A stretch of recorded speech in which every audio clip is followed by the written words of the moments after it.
Our firm spoke with Mrs. Cadle on April the 18th of this year regarding a book she was writing with the assistance of Christopher Watts.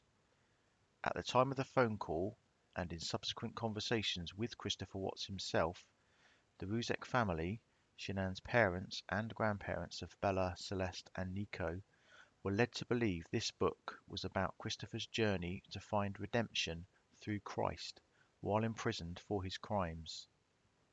It would appear, after a phone conversation with Christopher on October 7th, that Mrs. Cadle deceived Mr. Watts regarding the purpose and content of her new book, Letters from Christopher.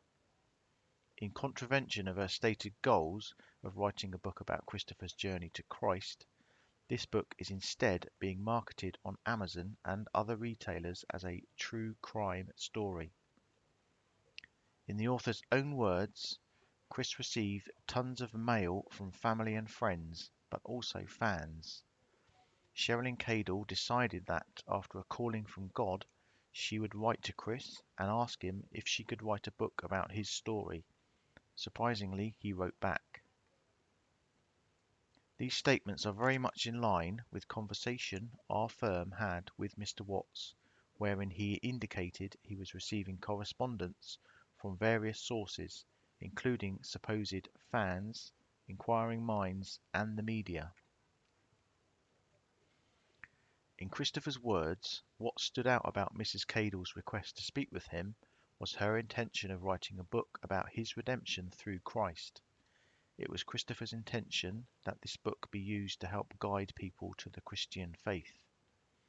In addition to these deceptions, Mrs. Cadle also informed both our firm and Mr. Watts that we would be receiving advanced copies of her book.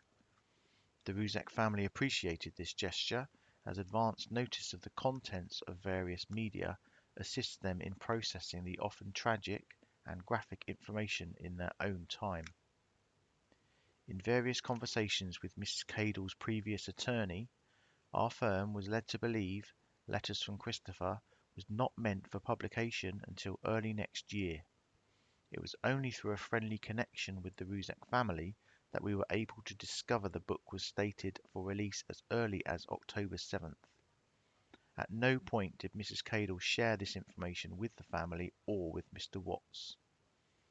Upon discovering this deception, the Rzucek family told this firm that they were devastated.